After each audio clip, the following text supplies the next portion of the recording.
일생을 살아가는 날 동안 우리 생애에 일어나는 가장 충격적이고 놀라운 일이 있다면 그건 예수님을 만나는 사건일 수 있습니다. 특별히 직접 예수님을 보았던 12 제자들, 그 시대의 사람들 빼고는 사실은 예수님을 만나는 게 우리는 그 증인들이 전해주는 말씀, 특별히 그 진리를 우리에게 일찍이 오실 예수님을 말씀해 주시고 또 오신 예수님과 그리고 또 앞으로 다시 오실 예수님을 말씀해 주는 정말 천하유일의 살아계신 하나님의 말씀인 성경을 우리가 선물로 받았다는 게 정말 너무너무 감사한 일이고, 또 그 성경 속에서 어쩌면 그렇게 시대를 초월해서 세상은 다 변하고 사람들은 바뀌는데 어떻게 그렇게 시대가 바뀌고 인물들이 다 바뀌었는데도 그때 그 얘기가 2000년 전 얘기가 어떻게 그렇게 그대로 우리의 모습을 그대로 보여주는 그런 모습이 될까, 참 신기하기 짝이 없습니다. 성경은 가장 오래된 책이죠. 그리고 그 성경 속에 이렇게 제시된 많은 진리 가운데 특별히 요한복음을 통해서 우리가 만나는 그 예수님, 그의 생명, 그리고 그 말씀, 그리고 그를 만나서 누리는 유일한 길인 믿음, 이것이 우리를 하나님 없던 삶에서 그리고 하나님을 만난 삶으로 천지개벽하는 것보다 놀랍게 그런 기적을 우리 생애에 일으켜 주시는 가장 기적 중의 기적인 이 일을 우리에게 가능하게 해준 그 말씀들을 주신 가운데 특별히 요한복음을 주신 주님 앞에 특별한 감사가 아마 넘쳐나게 되는 그런 시간들이 되리라고 확신합니다. 요한복음 그 1장을 가보면요, 요한복음 1장 1절부터 우리 18절까지에 있는 말씀인데 함께 우리 또 방송으로 참여하신 분들도 같이 성경은 분명히 이렇게 준비하고 계셔야죠. 성경을 펼치시고 요한복음, 신약성경의 네 번째 책 요한복음을 이렇게 펼치신 다음에 요한복음 1장 1절부터 우리 그 18절까지의 말씀을 우리 함께 이렇게 같이 읽도록 하는데 너무 급하게 서두르지 않아도 될 것 같습니다. 1절에서부터 18절 말씀, 이것은 요한복음 전체의 개요의 서론이지만 그 개요와 같고 사실 결론입니다. 그래서 보통은 이제 성경이 이 진리를 전달하는 책이라서 애매모호하고 뭐 이렇게 아리까리하게 이렇지 않아요. 대부분 보면 성경이 다 그렇다고 할 수는 없지만 대부분 앞에서 이미 결론을 명확하게, 그래서 앞만 이렇게 보면 사실은 그 다음에 요한복음이 어떤 내용과 흐름으로 뭘 말하고 싶어 하는지가 이미 다 나와 있습니다. 여기서. 그래서 그 1절에서 18절 사이에 우리 그 살아계신 하나님의 말씀을 함께 같이 읽도록 하겠습니다. 시작. 태초에 말씀이 계시니라. 이 말씀이 하나님과 함께 계셨으니 이 말씀은 곧 하나님이시니라. 그가 태초에 하나님과 함께 계셨고 만물이 그로 말미암아 지은 바 되었으니 지은 것이 하나도 그가 없이는 된 것이 없느니라. 그 안에 생명이 있었으니 이 생명은 사람들의 빛이라. 빛이 어둠에 비치되 어둠이 깨닫지 못하더라. 깨로부터 보내심을 받은 사람이 있으니 그의 이름은 요한이라. 그가 증언하러 왔으니 곧 빛에 대하여 증언하고 모든 사람이 자기로 말미암아 믿게 하려 함이라.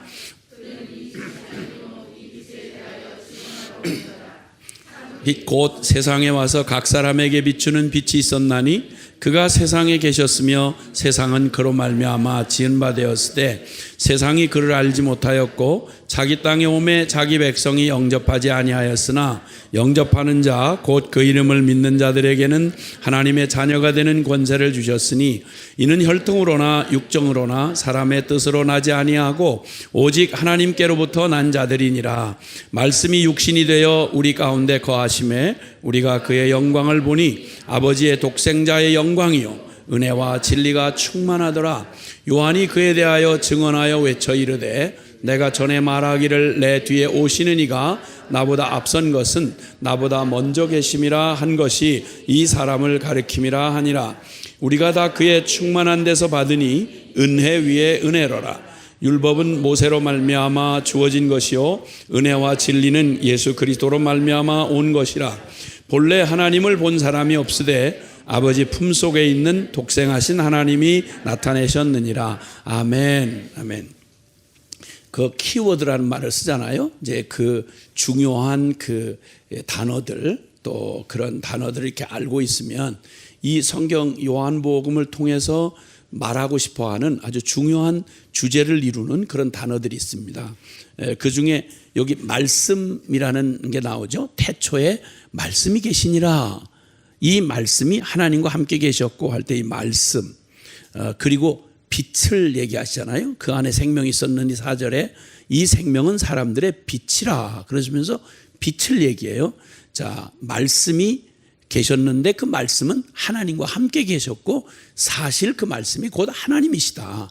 그래서 이 말씀은 모든 만물이 그가 없이는 지어진 게 없도록 그분은 만유를 창조하신 분이며 완전하신 하나님이시다. 그런데 말씀이 되신 분이다. 이제 그분 안에는 생명이 있었다. 여기 생명. 그러니까 말씀, 생명, 빛 이런 것이 키워드가 됩니다. 그리고 여기 세상이라는 말이 또 요한복음에 많이 나오는데요. 세상, 그리고 또 은혜와 진리할 때 진리, 뭐 이런 이 키워드가 뭐 그 외에도 또 있겠지만 이런 중요한 내용들이 지금 앞에서 여기 다 나오고 있어요. 그래서 이 내용의 얘기는 먼저는 말씀한 대로 여기 지금 말씀이라고 하는 게 그냥 우리 보통 이렇게 얘기하면 사람들이 누가 말씀했다 할 때 그냥 말하는 이런 말 정도로 생각하겠지만 이 말씀이라고 하는 말이 쓰여진 헬라 원어는 로고스라는 말입니다. 이 로고스는 하나님을 모르는 사람들이 뭔가 인간이 생각하는 이 현실 세계에 너무 초월적인 이 우주의 어떤 존재하는 법칙 내지는 어떤 그런 우주의 어떤 그 말로 표현할 수는 없지만 이 우주를 가능하게 하는 어떤 힘, 또 실체, 존재, 또 혹은 만약에 신이 있다면 그 신을 계시하는 계시자, 뭐 이런 의미의 여러 가지 뜻을 가지고 있는 헬라 언어가 로고스란 말인데요. 그 로고스는 그냥 말이 아니라 인격이신, 살아있는 인격이시는 말씀, 이런 의미로 가지고 있습니다. 여기서 말하는 이 말씀은 곧 예수님을 말하는 거죠. 그 예수님을 소개하면서 이 성경 전체의 주제가 예수님 그가 누구시냐는 거예요. 예수님을 소개하는데 모든 인류에 대한 해답을 예수님으로 소개하고 모든 하나님, 앞서 말한 대로 하나님과 자연 만물, 모든 세상과 사람에 대한 이 모든 비밀을 그대로 완전하게 드러내 주시고 해답을 해 주시는 분이 성경의 결론은, 성경 전체의 결론은 예수 그리스도인 거예요. 그래서 예수님도 증언하기를 내가 곧 길이고 진리고 생명이다. 그래서 나를 통해서 살아계신 하나님께 나아가는 길, 그 진리 생명을 얻게 된다. 하나님을 만나게 된다. 하나님을 만나야 사실은 모든 일이, 모든 만물의 기원이 주님이고 모든 만물을 다스리고 지금 역사를 주관하신 분이 하나님이시고 그 모든 역사를 심판하실 분이 하나님이시니까 그 속에 내 인생의 시작, 과정, 그리고 결론도 다 하나님 안에 있다는 거예요. 그래서 그 하나님을 영원히 하나님을 만날 수 없었던 우리의 운명이 이제 하나님을 만나는 유일한 계시자, 하나님이시면서 우리에게 하나님을 온전히 드러내신 분, 이런 말로써 말씀이라고 부르는 거예요. 그분이 로고스가 되시는 예수님이신 거죠. 이런 선언 말입니다. 이런 선언을 어디서도 누구도 이거는 감히 할 아이디어도 안 나올 뿐만 아니라 할 수도 없는 거죠. 뭐 수많은 신화들이 있고 뭐 잡다한 인간들이 만들어낸 인간 수준의 그러한 뭐 신화 얘기라는 거 뻔하잖아요. 다들 각 나라마다 역사마다 다 있는 건데 신화하고는 아예 얘기가 다른 거죠.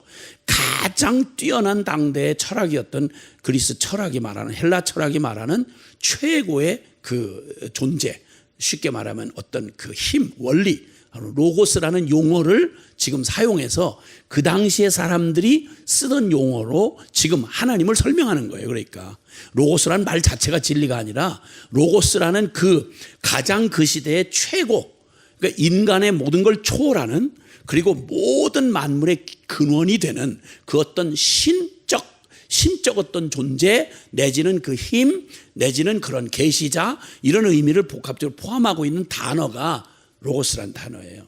이게 단어 생각하는 게 굉장히 어려운 게요. 제가 몽골에서 선교사님들이 이제 성경을 번역을 해야 되겠는데 하나님이라는 말을 담아낼 수가 없는 거예요. 하나님.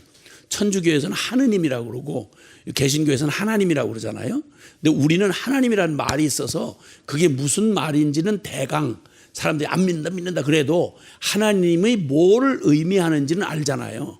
근데 이 신의 개념 자체가 앵캉 없거나, 그리고 이게 왜곡되어 있는 사람들의 나라에 가서 이 없는 용어를 만들어 준다는 게 어려운 거예요. 그러니까 그 당시에 하나님이라는 존재를 담아낼, 그것도 독특한, 그냥 어떤 창조주나 절대자만 무서운 어떤 큰 신 이런 게 아니고 진짜 말 그대로 가장 예수님이라고 하는 하나님이시면서 사람이 되신 구원자 되시는 한 분을 담아내기가, 거기에 용어가 진짜 어려운 거죠. 근데 그 몽골에서 그 번역하신 분들이 고민을 얘기하는데, 그때 신을, 하나님을 설명하는 말을 하려니까 몽골 사람들이 신이라고 이해하는 건 부처라고 말하는 보루왕이라는 말이 있어요. 보루왕. 그러니까 보루왕이라고 번역을 한 거예요. 즉 이슬람권에서는 신에 대한 이름이 알라라는 표현밖에 못하니까, 그래서 그 이슬람 말레이시아어나 그런 아랍어로 번역하는 성경에는 알라라는 말로 우리가 말하는 하나님에 대한 우리의 표현은 하나님이잖아요. 근데 그걸 담아내야 되는데, 이게 다 생각하는 게 자기들 신 자체를 모르니까 나름대로 자기들이 문화 안에서 형성된 용어를 쓰려다 보니까 이 보루왕으로 하는 게 이게 맞냐 안 맞냐. 왜냐면 불가에서 말하는 부처 얘기하는 건데, 그런 부처와 같은 그런 어떤 신을 상징하는 얘기인데 이게 어떻게 하나님 용어로 되느냐 해서 막 논란이 있는 걸 한번 본 적이 있었어요. 굉장한 고민인 거예요, 이걸 전하기가. 그래서 여기서 로고스라고 말한 태초에 말씀이 계시니라. 근데 말씀 그러면 보통 말 이거 아니면 단어 무슨 워드 이런 정도로 이렇게 생각을 한단 말이죠. 근데 여기서 쓰여진 말은 우리가 쓰는 이 한국말의 의미보다 훨씬 더 그런 의미를 담고 있다라고 하는 걸 지금 말씀을 드리는 거죠.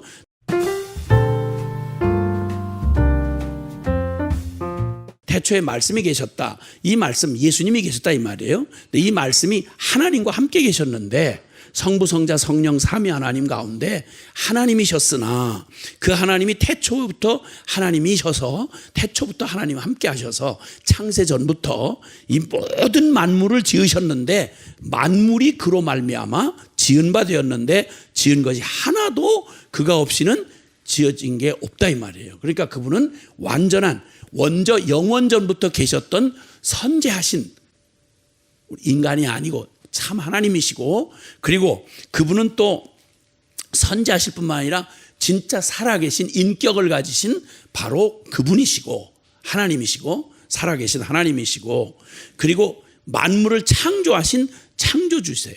창조주신 분인데 그가 없이는 된 것이 없다. 그 안에 생명이 있었으니 이 생명은 사람들의 빛이라, 이렇게 말씀하시는 거예요. 그래서 로고스 되시는, 말씀 되시는 예수님과 하나님, 그 예수님과 이 지어진 만물 세상, 그리고 예수님과 바로 사람, 이 모든 관계를 압축된 말 안에, 요 몇 절 안에다가 예수님이란 분이 어떻게 역사와 존재의 중심이 되시는지를 말씀하시는 거예요. 그래서 그 간략한 표현으로 이렇게 말씀하시죠. 선포 자체가 엄청난 거죠. 모든 만물이 다 그 발 앞에 그냥 다 무릎을 꿇게 만드는 선포예요. 예수님은 하나님이시다. 그는 창조자이시다. 지금 이 말을 듣는 사람들은 예수님이 그 땅에 유대인으로 같이 사는 걸 본 사람들이 대다수예요. 그런데 갈릴리 나사렛 출신, 거기다가 로마의 사형수로 십자가에 못 박아 죽인 그 죄인, 그를 멸시하고 다 없앤 줄 알았는데 선포하기를 그는 하나님이셨다. 만물이 다 그로 말미암아 지은 바 되었다. 이게 얼마나 충격적인 선언이에요. 이 선언을 먼저 땅 해놓고 그 다음 요한복음 전체를 이렇게 이끌어가면서 왜 그분이 진정 하나님이셨는지, 그리고 그분이 과연 어떻게 우리에게 하나님이시되 그냥 존재하시는 하나님뿐만 아니라 바로 생명, 그분이 가지고 계시는 생명은 무슨 생명인가 하니 사람들의 빛이라. 여기서 빛이란 말이 나오기 시작해요. 빛. 예수님께서 이 땅에 오셔서 행하신 일을 구원을 하셨다, 뭐 우리를 건지셨다, 우리를 살리셨다, 여러 말로 표현할 수가 있는데 여기서 요한복음은 시작하자마자 딱 뭐라고 말하는 거 아니? 예수님은 예수님 안에 생명이 있었는데 이 생명은 사람들의 빛이라. 이 빛이 어둠에 비쳤다. 그러니까 예수님이 이 땅에 오신 사건을 꼭 어둠 속에, 어둠을 향해서 빛이 되어서 오셨다고 이렇게 선언을 해요. 왜 이렇게 했을까요? 왜 이런 선언을 하실까요? 여러분, 빛이 없는 세상 한번 생각해 보세요. 빛이 없다. 우리 보통 그냥 이렇게 살아가면서 너무 당연하니까 그렇게 살아가지만 빛이 없다 생각을 해보세요. 그냥 물리적인 세상에서만 해도 빛이 없어져 버렸다. 그럼 끝장이죠, 모든 게. 그렇죠? 빛이 없이 캄캄하게 우리는 어떤 방법이든 빛을 떠나서는 살 수가 없는 그런 존재잖아요. 헬런 켈러라고 하는 그 혹시 들어보셨나요? 삼중고의 위인. 못 보고 못 듣고 말하지 못하는 그런 사람이었죠. 삼중고의 그 고통을 당했던 사람입니다. 그 사람이 말한 것대로 그는 어렸을 때 이제 이 무슨 의료 사고로 이렇게 이제 그 모든 그 기가 막힌 불행을 겪게 되었는데, 그가 사흘만 세상을 볼 수 있다면, 이런 말을 했어요.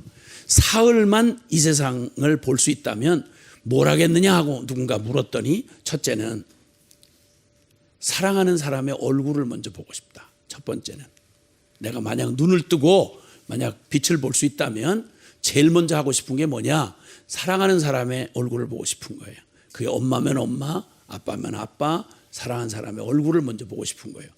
생전 눈을 뜰 가능성이 없는 사람이 그 어둠 가운데서 눈을 뜨는 일이 생긴다면 제일 먼저 하고 싶은 일이 그 일이고, 두 번째는 밤이 아침으로 변하는 기적을 보고 싶다. 우리는 밤이 아침이 되는 게 너무 당연하잖아요. 그렇죠?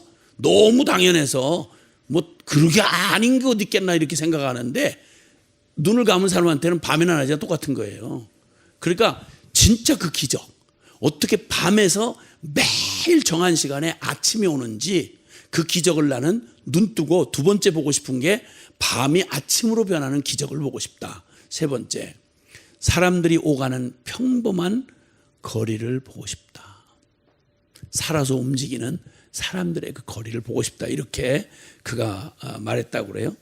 그 중에 못 듣고 말하지 못하고 못 보는데 그 삼중고의 고통 중에 제일 큰 고통은 뭐라고 생각하냐 그랬더니 헬렌 켈러가 대답한 말이, 그 중에 제일 고통은 보지 못하는 거죠.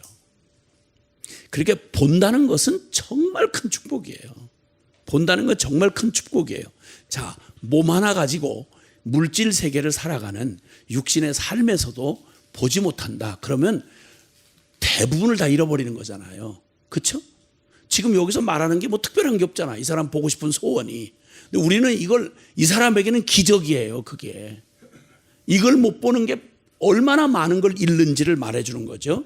그리고 그가 그 글을 이제 이렇게 여러 글을 주제로 그의 일생을 소재로 한 이런저런 그 영화들이 만들어지기도 했는데, 인도에서 만든 그 블랙이라고 하는 영화, 이 헬렌 켈러 같은 내용을 좀 약간은 인도화해서, 내용의 골격은 같은데 그런 삼중고의 어려움을 겪고 있는 사람이 이제 말하자면 그 삶을 이제 찾아가는 그런 얘기를 하는데, 그 영화의 그 대사 중에 이런 말이 있어요. 어릴 적에 저는, 헬렌 켈러의 말을 빌리는 거죠. 어릴 적에 저는 항상 무언가를 찾아 더듬었다. 하지만 결국 내가 찾은 것은 어둠뿐이었다. 어느 날 엄마는 나를 전혀 모르는 사람의 팔에 넘겼다. 그분은 세상에 그 누구와도 달랐다. 그분은 마술사와도 같았다. 여러 해 동안 그분은 나를 어두움에서 빛 가운데로 이끌어 주셨다. 그리고 그는 이렇게 또 얘기해요. 우리는 모두 맹인이다. 영적으로 우리 모두는 맹인이다. 하나님을 보거나 듣거나 할 수 없기 때문에 그렇다. 하지만 나는 그분을 만져보았다. 그분의 존재를 느낄 수 있다. 그분을 나는 선생이라 부른다. 이렇게 이제 표현을 했어요. 요한이 주님을 소개하는데 그는 세상에 생명을 주는 빛이다. 이렇게 얘기해요. 그리고 세상을 뭐라고 말하는 거 아니? 어둠이라고 얘기하는 거예요. 어둠 가운데 있는 그들에게 주님은 빛이 되어 오셨다. 이렇게 선언을 합니다. 자, 이렇게 보면요. 금방 우리는 창조의 그 영광을 떠올리게 돼요. 처음 창세기 1장 1절에 태초에 하나님이 천지를 창조하시니라. 그래서 모든 천지의 기본을 이제 말하자면 하늘과 땅을 이게 천지를 지으신 거죠. 자, 그리고 주님이 가장 먼저 모든 기반이 되는 거 말고 실제 이제 창조의 순서 들어갈 때 제일 먼저 하신 일이 뭔지 아세요? 뭘 지었는지 아세요? 빛이 있으라 그러셨어요. 빛이 있으라. 그러니까 빛이 비춰지니까 비로소 이 세상 가운데 뭘 해야 할지 하나님이 계획을 가지시고 그 계획을 가지고 모든 걸 드러내는 일에 첫 번째 일이 뭐냐면 그 모든 물질들이 존재하도록 하게 한 후에 제일 먼저 있어야 될 게 뭐냐면 빛이 필요한 거예요. 빛이. 빛이 있으라. 그러니까 빛이 쫙 비치는데 바로 하나님의 창조의 손길을 기다리고 있는 모든, 쉽게 말하면 아직 주님의 계획이 실제가 되지 않는 물질, 근본이 되는 물질만 만들어놨는데 땅이 혼돈하고 공허하고 흑암이 깊음 위에 있더라. 무언가 만들어지기 전에 모든 그 존재가 무질서하게 그냥 막 공허하고 혼돈하고, 왜냐하면 아무것도 만들지 않았기 때문에 모든 걸 창조하기 전에 가장 먼저 해야 되는 게 뭐냐면 창조 세계에 있어야 되는 최고의 창조, 최초의 창조 행위가 빛이 있으라 하시는 거예요. 빛이 있었더니 그 모든 게 드러나는 겁니다. 빛이 있으라 하니까 드러나는 거예요. 그래서 빛이 비춰지면 제일 먼저 모든 자체가 실상이 드러납니다. 물질을 창조하든 이 세계를 창조하실 때는 혼돈하고 공허하고 흑암이 깊음 위에 있는 상황을 견뎌요. 근데 이걸 고스란히 이 창세기 1장의 그 컨셉을 그대로 가지고 와서 예수 그리스도가 이 땅에서 진짜 생명, 주님이 첫 창조할 때는 하나님이 물질 세계를 창조하시면서 물질 세계와 온 세상의 삼라만상을 지으시는 가반 기본적인 창조를 얘기하시면서 빛이 있으라 라고 하셨던 이 창세기 1장이 연상이 되도록 요한복음은 얘기하시면서 태초에 하나님이 계셨다, 말씀이 계셨다, 태초에 말씀이 계셨다, 그 말씀이 하나님과 함께 하셨는데 만물이 그로 말미암아 지음을 받았다, 이렇게 얘기하면서 그 지은 만물을 결론을 딱 짓고 나서 그대로 첫 번째 하는 말이 그분에게는 생명이 있었는데 그 생명은 사람들의 빛이다. 빛이 어둠의 빛이 돼 어둠이 깨닫지 못하더라. 혼돈하고 공허하고 흑암이 깊음 위에 있던 바로 그 창조 전에, 만들어지기 전에 그 물질 세계가 그냥 그대로 빛 가운데 드러나는 거예요. 똑같이 영적인 세계가 우리가 완전히 하나님을 떠나 아담의 저주를 받았던 모든 세상의 인간에게 이 진리의 빛 대신 주님이 빛을 나타나셔서 예수께서 나타나시면서 로고스 되시는 예수님이 나타나셔서 그 진리의 빛을 선포하기 시작할 때 주님은 그 모든 것이 그 앞에서 드러나는 거예요.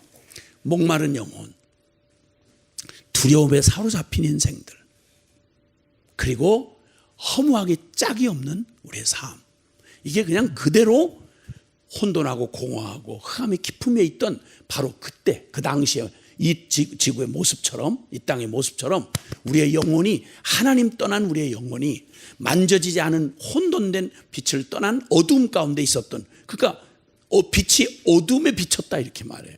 근데 어둠이 깨닫지 못하더라 이렇게 말씀합니다.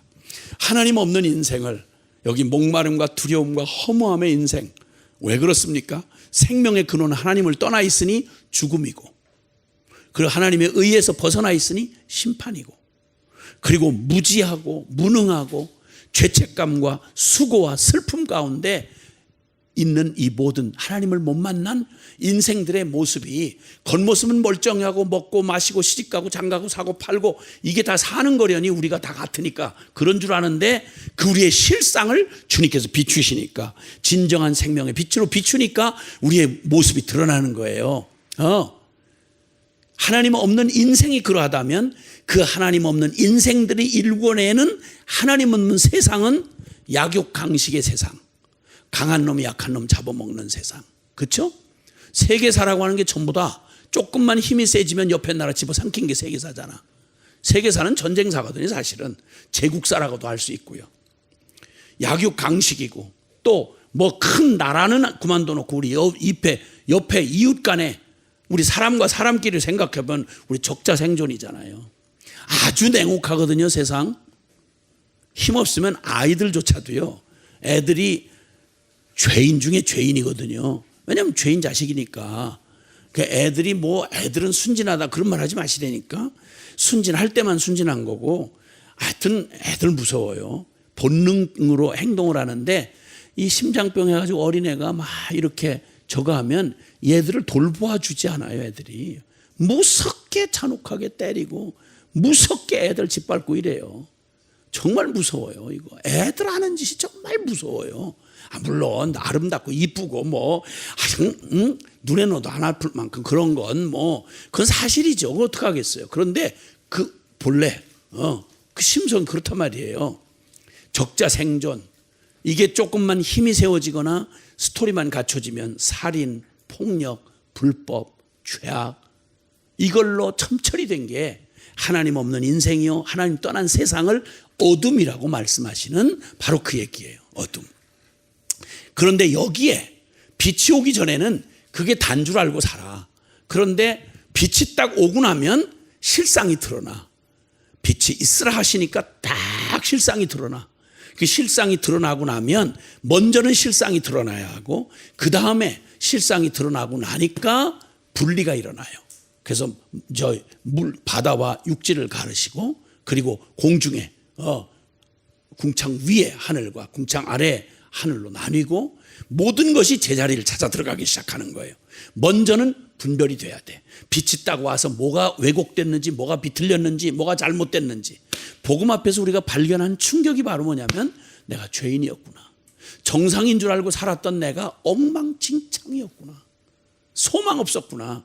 이게 이제 진리의 빛이 비춰질 때 그것이 모든 게 드러나죠. 그래서 이젠 그렇게 될 때 버릴 거 버리고 나눌 거 나누고, 그래서 우리의 영적인 실상이 그대로 드러나서 우리의 이 내가 나라고 철석같이 사랑하고 아끼고 살아왔던 내 자아가, 내 이 자아가 얼마나 끔찍한 음란과 부정과 사욕과 악한 정욕과 탐심, 법을 말하고 정의를 말하고 진실을 말하지만 철저하게 자기 사랑에 딱 들어가면, 자기 집착으로 딱 변해버리면 내게 이익이 되냐 안 되냐에 따라서 내로남불이 되는 거죠. 내가 하면 로맨스고 남이 하면 불륜이 되는 거고, 그냥 진짜 그렇게 교활하고 그렇게 모든 인간이 그 능력에 있어서는 예외가 없는 거예요. 근데 그런 지독한 자아사랑과 자기 중심에 아주 무서운 나 하는 나의 실체가 항상 오른쪽으로 반응을 하면 좋겠는데, 이게 얼마나 웃기는지 남을 판단하고 정죄할 때는 그 기준이 있다는 거죠. 그러니까 거기에다가 기본 양심만 해도 그런데 진리의 빛 되신 주님이 가장 정확한 모델, 가장 정확한 진리를 비춰주시면 변명할 여지 없이 그냥 그대로 자기가 노출되고 드러나는 거예요. 자기의 속에 겉으로는 멋있게 순수한 것처럼 가장하고 막 진실한 것처럼 하지만 빛을 싫어하는 이유가 뭐냐면 내 실상이 드러나니까. 그러니까 싫어하는 거예요. 여기 지금 금방 말하는데 여기 주님이 빛이 어둠에 비치는데 어둠이 깨닫지를 못하더라. 그리고 쭉 주님이 그가 세상에 계셨는데 참빛 곧 세상에 와서 각 사람에게 비추는 빛이 있었다. 그런데 그가 세상에 계셨으며 세상은 그로 말미암아 지은 바가 되었는데, 그런데 세상이 그를 알지 못하였고 아야 자기 땅에 오셔서 부인할 수 없고 핑계할 수 없는 그 말씀을 받을 수밖에 없고 그 주님 알 수밖에 없는 이스라엘이 그들이 영접지 아니야, 내치더라 이 말이에요. 그리고 빛을 싫어하여 빛 자체를 싫어해요. 존재적으로 내가 어둠 자체이기 때문에.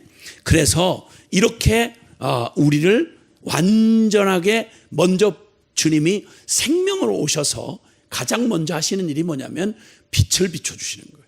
그래서 주님이 하시는 구원 역사를 빛으로 얘기하신 목적이 바로 여기에 있는 거예요. 주님은 바로 어둠 가운데 있는, 사망 가운데 있는, 하나님을 떠나서 완전히 우리 존재의 목적을 잃어버린 채 소망 없이 이게 내쳐진 우리에게 생명을 주시는 생명의 빛이 되셔서 오셨다. 이 얘기는 성경 전체의 사상이죠. 에베소서 우리 4장에 보면, 에베소 4장 한번 보시면요, 에베소서 4장에 보시면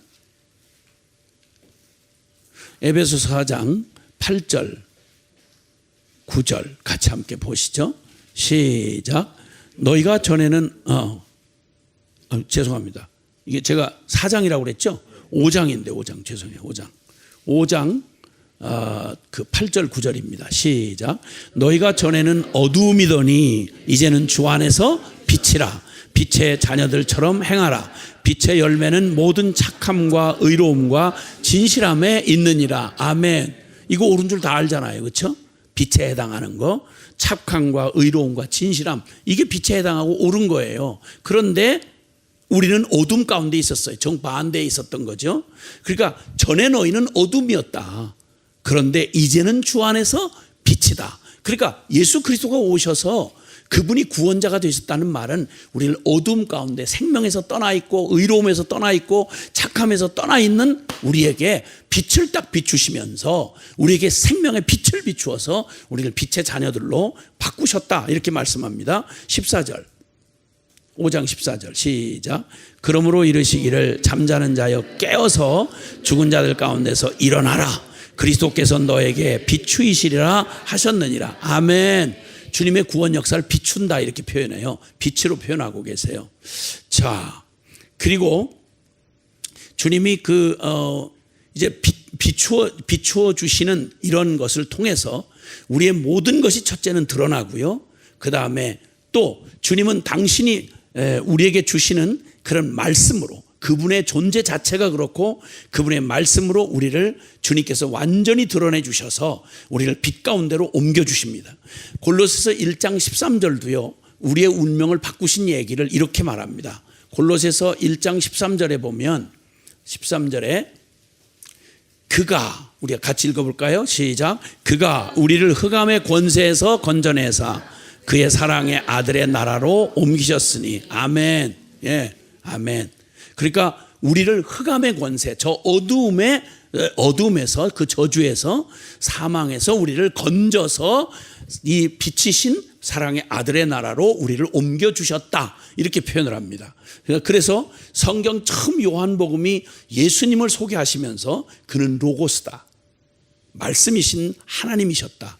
그 하나님이신 그분이 모든 걸 창조하신 분이셨고 그분은 하나님이시되 우리를 살리러 오시는 바로 생명을 가지신, 바로 사망 가운데 있는, 어둠 가운데 있는 우리에게 빛이 되어 오셔서 우리에게 빛을 주시려고 오셨다. 그래서 그 다음에 아까 키워드 중에 생명이다, 빛이다 이런 말을 기억하라고 그랬잖아요. 주님 그 다음에 계속 하시는 말씀이요. 요한복음 읽으시다 보면 나는 생명수다. 나는 생명의, 여기 생명의 빛이라고 말씀했고 나는 생명의 빛이다, 생명의 물이다, 생명의 양식이다, 생명의 떡이다, 생명의 문이다. 그렇죠? 그리고 나는 부활이요 생명이다. 생명. 가장 많이 언급하고 있는 게 바로 요한복음에서 언급하고 있는 게 생명이에요. 그래서 죽은 종교 행위, 그냥 지식적인 죽은 신학, 또 죽은 어떤 그 율법, 이런 것이 들어갈 틈이 없도록, 그래서 이미 겪을 거 다 겪은 초대교회 말쯤에 이제 요한을 통해 가지고 이제 말씀하고 계시는 것은 바로 우리 스스로 속지 말아야 될 게 있는 거예요. 예수 그리스도 생명이신 그분을 만나면 우리의 신앙과 우리의 모든 이 성경의 지식과 우리의 모든 삶은 생명으로 나타나는 거예요. 아멘. 그러니까 다른 흉내내고 뭐 꾸미고 뭐 이렇게 다른 거 가지고 논쟁할 이유가 없어요. 생명으로 드러나니까요. 나무는 열매를 보면 그게 무슨 생명을 가지고 있는 나무인지 변명할 수가 없잖아요. 그래서 나무는 열매를 보아 알듯이 우리의 믿는다고 하는 믿음도 저 형이상학적인 얘기나 허구한 이런 게 아니란 말이에요. 정신통일이 아니란 말이에요. 완전히 생명으로 나타나는 바로 믿음이란 말이죠. 그래서 그 얘기를 말씀하고 있습니다. 그래서 주님은 또 주님의 그 성경 말씀과 예수님의 영이신 성령님을 통해서 우리에게 바로 빛을 비추어 주시는데요. 우리 보통 이 말씀의 빛을 통해서 주님이 내가 누구인지 그리고 나의 생명이 되어 오시는 예수 그리스도가 누구인지를 바로 성경 말씀과 성령님을 통해서 우리에게 말합니다. 시편 119편 105절에 보면 주의 말씀은 내 발의 등이요 내 길의 빛이니이다. 아멘. 네. 그리고 저 말씀한 대로 성령께서 고린도후서 3장 15절 이하에도 성경 말씀을 읽지만 그 꼭 얼굴에 수건을 이렇게 가리운 사람처럼 얼굴에 이렇게 수건 가린 사람처럼 모세의 얼굴에 빛나는 걸 잘못 사람들이 알고 자꾸 주목하지 말아야 될 걸 자꾸 주목하지 말라고 수건을 씌웠는데 그놈의 수건이 이스라엘 사람들의 마음의 심령에서 지금도 벗겨지질 않고 있다. 성경을 읽고 신학을 한다고 하는데 정작 생명 되신 주님은 못 만나고 깨닫질 못한다는 거예요. 빛이 비춰져야 돼요. 그래서 성령께서 이 진리의 빛을 비춰 주실 때 비로소 우리는 바르게 성경을 읽어도 신학을 해도 말씀을 들어도 제대로 이 말씀의 주가 되시는 주님을 만날 수 있다는 것이죠. 아멘. 요한복음 동일한 말씀들을 계속 하시는 중에 요한복음 5장 39절에 보면 요한복음 5장 39절에 보면요. 요한복음 5장 39절에 보면 이렇게 말씀합니다. 시작. 너희가 성경에서 영생을 얻는 줄 생각하고 성경을 연구하거니와 이 성경이 곧 내게 대하여 증언하는 것이니라. 40절. 그러나 너희가 영생을 얻기 위하여 내게 오기를 원하지 아니하는도다. 아멘. 못 보는 거예요. 그러니까 성경이 다 예수님을 증언하는 말씀인데 이게 빛이 비춰지질 않으니까 성령께서 비춰 주시지 않으면 이놈의 수건이 벗겨지질 않고 예수님 성경을 연구한다고 하면서도 성경이 말하는 그렇게도 소리치는 예수님을 못 본다는 거예요. 기가 막힌 영적 소경을 얘기하는 거죠. 그래서 주님이 제일 먼저 오셔서 우리에게 행하시는 구원의 역사를 빛으로 오셨다고 말하는 건 너무 당연한 말씀이에요.